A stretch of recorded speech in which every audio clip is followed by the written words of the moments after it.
Человек, в котором глубоко сидит, если можно сказать, зверь, которого нужно научиться, скажем, приструнять.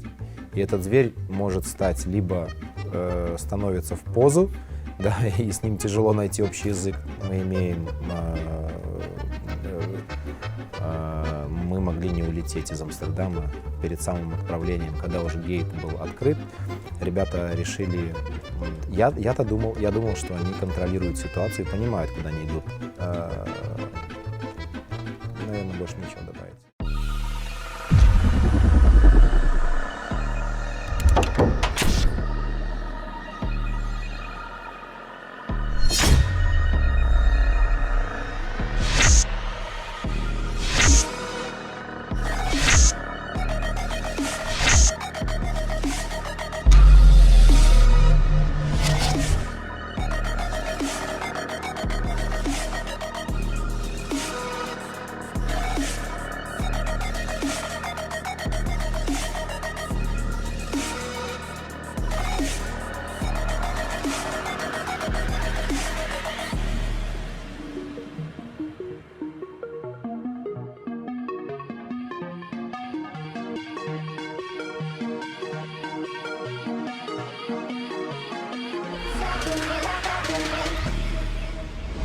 Как и большинство людей, я начал ходить в молодости в компьютерные клубы. Мне понравилось играть, увлекался этим. Потом со временем я открыл даже для этого свой компьютерный клуб. Какое-то время этот клуб поработал. После этого я занялся организацией ивентов, турниров в этой же сфере. Я познал, что называется, с одной стороны баррикад и с другой стороны баррикад, как это все устроено. И в 2013 году меня Саша Кахановский позвал в Нави, и я сейчас здесь с командой. Мои обязанности в Нави можно условно разделить на две группы. Это административные и, скажем так, моя работа в качестве психолога или ментора или коуча для ребят. Административные слишком много не буду перечислять, это и бумажная работа, это и переписка и так далее, деловая корреспонденция. А роль в качестве наставника для ребят, она тоже непростая, в двух словах не опишешь. То есть я стараюсь так сделать, чтобы состояние ребят и их подготовка к турниру проходила максимально комфортно, слаженно, и они становились настоящей командой. У меня нет специального образования по этой специальности. Я самоучка, читаю книги, посещаю семинары, плюс использую свой личный опыт в спорте. В общем, методика очень простая. То есть мы убираем все, что нам мешает, берем все, что нам помогает, и двигаемся к нашей цели. Вот и все. Хорошая команда – это прежде всего коллектив людей, которые объединились, скажем так, по духу, по каким-то своим приоритетам, по мечтам, по целям. Они не просто так собрались вместе. То есть я верю в такие процессы, что подобное притягивает подобное. В общем, ребята объединяются, то есть изначально они объединены какой-то общей идеей. И то есть эта идея, она является основой. Дальше идет уже отношения в коллективе, то есть как эти ребята, которые объединились для достижения общей цели, выстраивают свои отношения. И хорошая команда — это та команда, которая на каком-то отрезке времени на пути к своей цели умеет эти отношения грамотно, гармонично построить. Распорядок наш отличается, делится на два вида распорядка у нас бывает. Это подготовительный этап до того, как мы выезжаем на турниры, и непосредственно на самом турнире. Подготовительный этап очень простой, то есть все ребята по домам, либо мы на буткемпе, допустим, возьмем буткемп, мы примерно просыпаемся в определенное время, мы имеем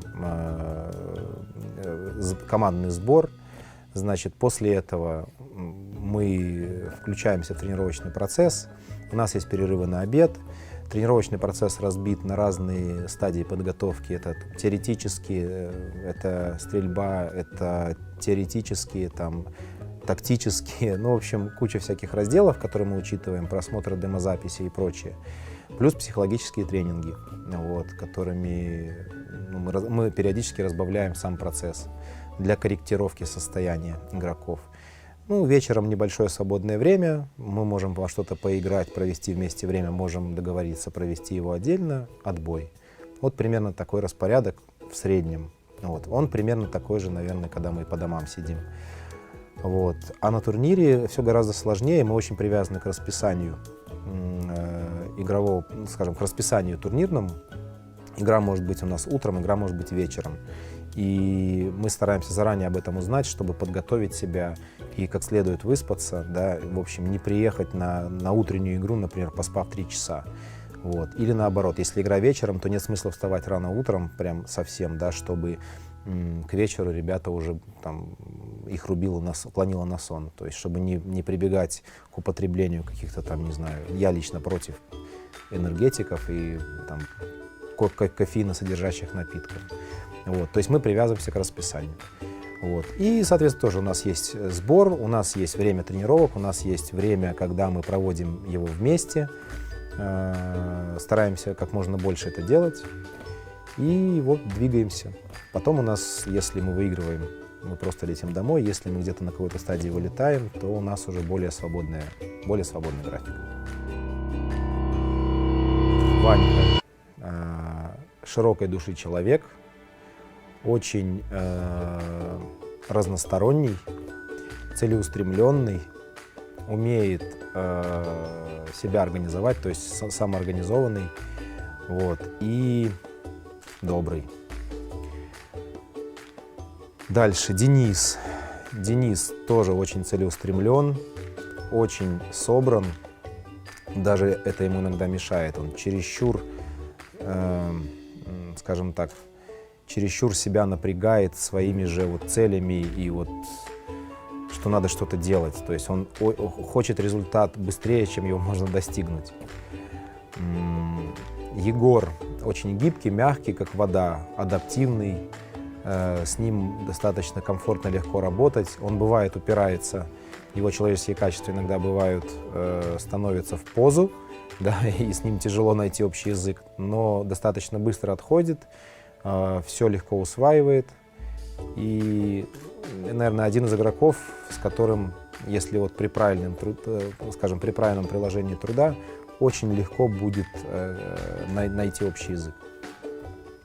Владислав уверенный, спокойный, целеустремленный, веселый и щедрый. Саня. Самая неординарная личность у нас в команде на сегодняшний день. Не все еще стороны мне его как бы раскрылись, но то, что я вижу, он прям прогрессирует на глазах. И на сегодняшний день могу сказать о нем, что одаренный, целеустремленный,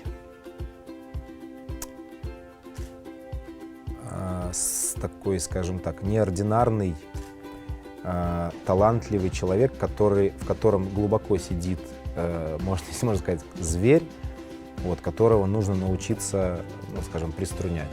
И этот зверь может стать либо, скажем, там, другом, помощником по жизни, либо наоборот, увести его куда-то в ненужные степи. То есть от Саши зависит, какую сторону выберет.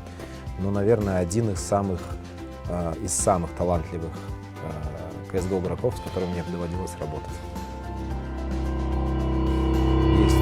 Поговорка, отец мне когда-то привел: порядок освобождает мысли.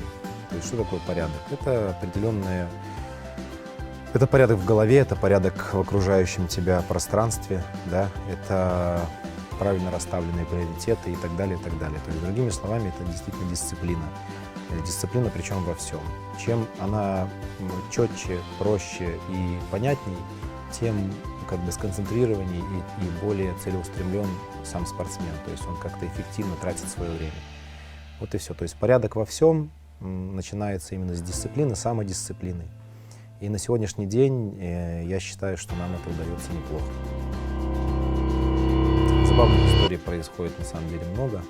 Все сразу не упомнишь. Первое, что сейчас пришло в голову, это вот буквально по дороге на мажор мы могли не улететь из Амстердама в Атланту.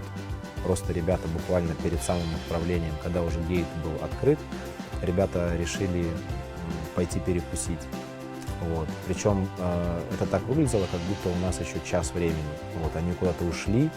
Вот. Я думал, что они контролируют ситуацию и понимают, куда они идут, потому что действительно на большой лайнер, ну, как бы, вот, загрузка пассажиров, она идет не быстро, там, в течение получаса. Я думаю, они на это рассчитывали. Но как так получилось, и самолет был полупустой, как оказалось, когда мы летели. Вот. Загрузка пассажиров произошла очень быстро, вот, и нас начали уже звать, вот, на самолет. Уже называют наши фамилии, раз, называют два, три, там, last call. Вот. Везде, по всему аэропорту это слышно, а ребята не появляются на горизонте. Вот. И когда уже на полном серьезе мне обслуживающий персонал начинает меня конкретно звать и говорит, что мы сейчас закрываем ворота, или вы заходите, или вы не летите никуда. Вот. Я просто побежал. Я пробежал, не знаю, наверное, метров 500 через этот аэропорт. Вот. Добегаю до перекрестка. Навстречу идут ребята. Пьют коктейль в развалочку, смотрят по сторонам, рассказывают какие-то шутки. И они не понимают, что мы сейчас просто не улетим. Я начинаю на них кричать, начинаю бежать. Они не сразу даже понимают, что происходит, потому что я увидел их, я не к ним подбежал и сказал, а я их увидел где-то метров, наверное, за 30. И вот начинаю им орать. То есть на меня все поворачиваются, ну, то есть я понимаю, что я в общественном месте, но по-другому просто было нельзя.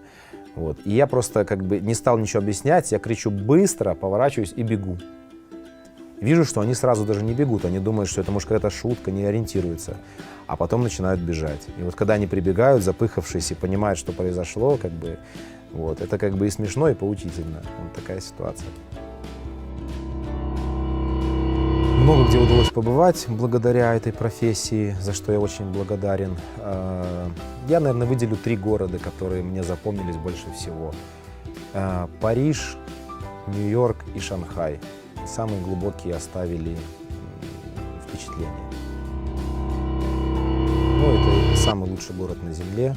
Это самый дружелюбный, самый теплый, самый чистый. Просторные широкие улицы, отличные люди живут в этом городе. Я там родился и вырос, Минск. Вот. Наверное, больше нечего добавить. Супер город. Свободное время провожу с семьей, с друзьями. Я стараюсь заниматься саморазвитием, по возможности посещаю разные тренинги, семинары, читаю книги, слушаю музыку, смотрю фильмы. Как-то так. Киберспорт — это молодое направление, которое на сегодняшний день еще как бы не утвердило определенные рамки и правила. То есть и мы сами до конца еще не понимаем, что эффективно, что неэффективно. Мы, по сути, все вот, кто сегодня в киберспорте есть, это те, кто закладывают на будущее фундамент. То есть они выстраивают сегодня некую систему, которая будет работать позже, и она будет оптимизироваться по ходу. Вот, мы адаптируемся. Но на сегодняшний день я считаю, на мой взгляд, что оптимально иметь вот то количество людей, которое мы сегодня имеем. Плюс, наверное, важно иметь какого-то штатного психолога, если предположить, что как бы есть, вот я просто менеджер, то есть я как бы не разбавляю, а вот тут должен быть реально психолог, который может, именно спортивный психолог. Вот. Ну, возможно, массажист, или это какая-то одна личность, которая это все может совмещать. То есть какой-то, скажем, человек, который может снять напряжение, поговорив, либо физически сделав массаж, потому что наша сфера тесно связана с нервным напряжением.